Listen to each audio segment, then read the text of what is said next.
Religious or non-religious, we have to match that with what we're experiencing in reality. In reality, planet Earth is spherical. No, bro. Nope. In reality, water takes its level. It also needs a container, and it is never curved. In reality, the sun rays are angled because the sun is closer than they're telling us. In reality, the stars are the same, and they have the same star pattern every single night, night after night, for thousands and thousands of years. In reality, I've seen both the moon and the sun out at the same exact time. In reality, I've been on planes, and there is no curvature. You don't live in reality. You live in a virtual game system. You depend on nothing but CGI images. The news station that comes through the black screen. None of it you've seen with your own two eyes. Absolutely none of it. And you're calling it reality. This is where it's becoming a problem. You ever seen the movie The Matrix? That's reality at this point. Reality is the reason that the sun and the moon eclipse so absolutely perfectly is not because they perfectly are just distanced perfectly to do that. No, they are the same size. Everyone's always like, oh, the sun sets. No, it's perspective. The same way that the road looks very, very, very tiny all the way down there when you're driving, but as soon as you get up to it, it gets bigger. The same way the road disappears because you can only see so far. The same way we can pull the boats back in with zoom cameras that supposedly went over the curve. No, they did not.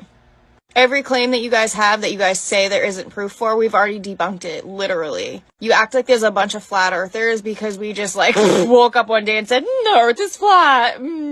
Reality is there's not a single glober that has ever been to the moon, been to outer space. They've never seen a meteor hit. Oh, they have meteor rocks, but those aren't real meteor rocks. This is all a virtual game to our government.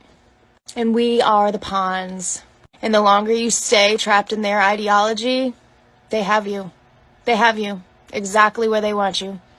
Brainwashed and following like sheep. Why does NASA have a stockpile of old vehicles that cannot be taken out in the event of a, you know what I'm going to say, you know the rest of it. Every vehicle will be stranded. Everything electronic will be fried. But who has the stockpile of vehicles that will still be able to operate if that were to go down? Now, it's very interesting, guys. They have old ambulance vans. They have old police vehicles. They have all these old cars, and they run. They actually made sure that they're in good shape, and they run. They look new, and they're sitting there. It looks like a car museum, right? But no, they actually have them for a reason. The government will be using these vehicles in the event of what I just said. And if you don't know what that means, and I pray that this never happens, because when they say something can take you back or knock you back into the Stone Age, in that event, 90 days. I want you to keep that in mind. 90 days is what you will have.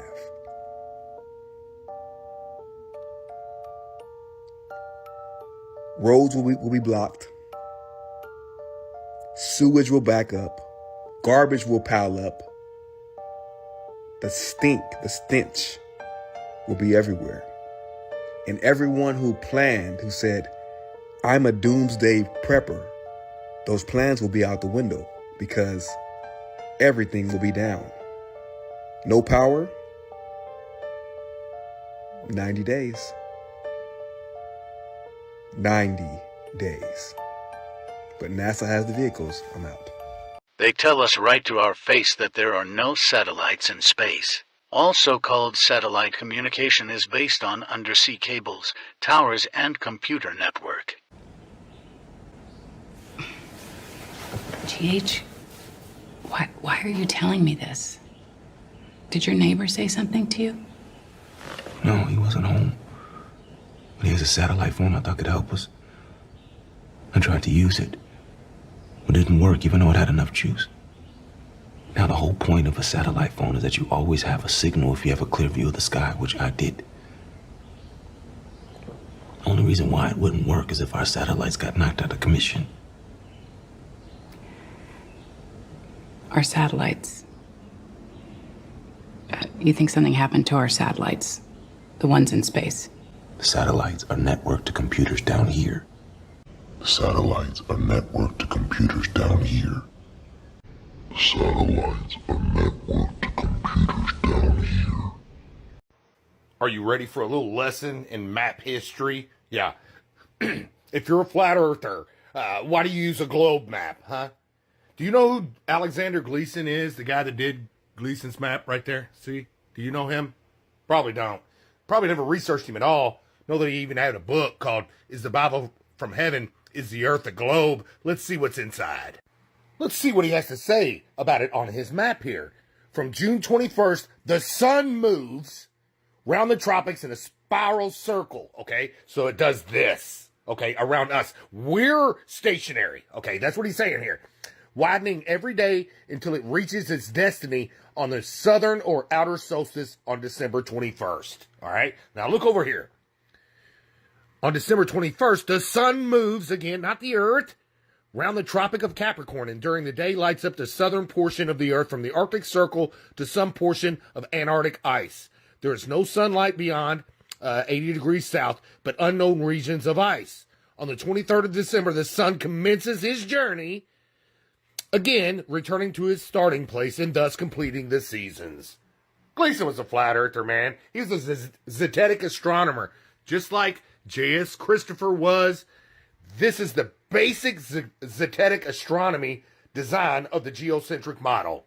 You have a stationary Earth engulfed in ice with the sun and moon moving around it. Yeah, it's all here. He had to make this available for a globe so he can get his patent. That's the only reason he ever said anything of the otherwise. He was a straight up flat earther. Now that was just what his map says. Let's see what it says inside his book here. Let's look at chapter 3. What's in chapter 3 here? Do the scriptures teach that the earth is a globe? Do the scriptures teach that the earth and seas constitute the earth?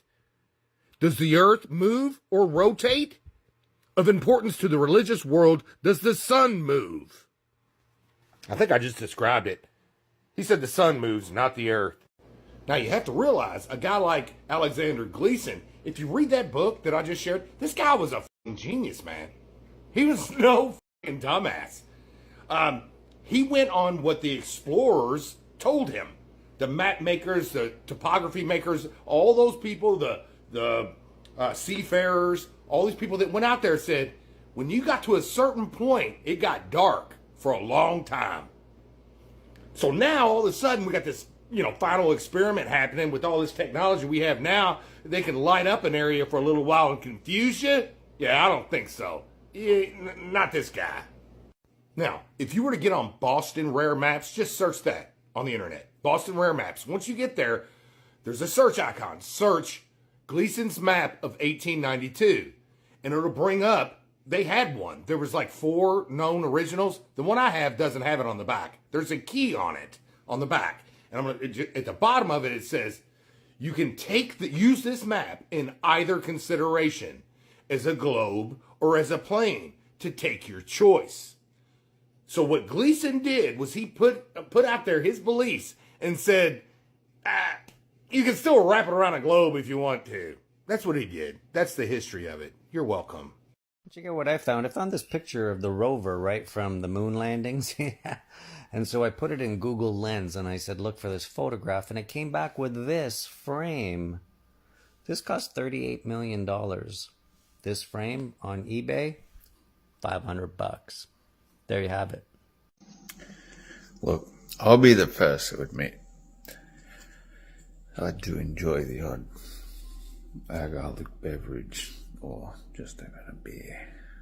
But sometimes some very profound truths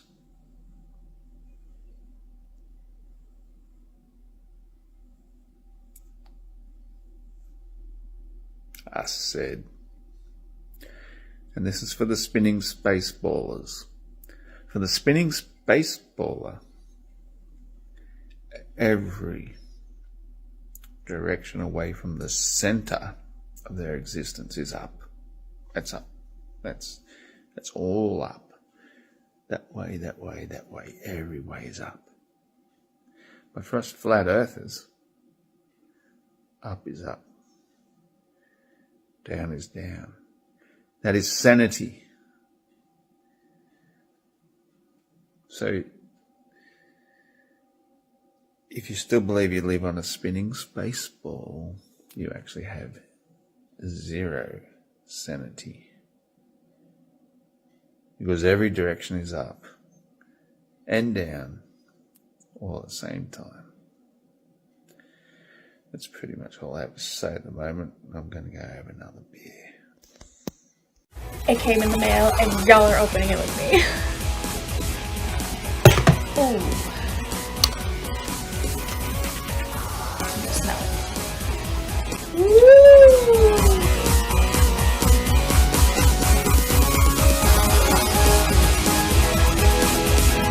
Here we go. The Flat Earth map dates back over 1,000 years. This map is credited to being created by a Persian astronomer. His name was Al-Biruni, and he lived between 973 AD to 1048 AD. It's the official map of the United Nations and also the United States Geological Survey. It used to be present in many places before the creation of NASA and the Antarctic Treaty in 1959. Here you see it with Admiral Byrd. This map has been restored by Dmitry from Russia with suggestions of mine, Idialenkar. Known by my YouTube channel Flat Earth Banjo, I asked Dmitry to include the Bermuda Triangle and Point Nemo, a place deep in the Pacific where NASA buries rockets. Then Robert Tozzi, a professional mapmaker, came along and enhanced the map even more. There are many people now selling this map online, but if you could order it from my online store, I would greatly appreciate it. Visit my online store now and order one of the items. I humbly thank you.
Thank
you.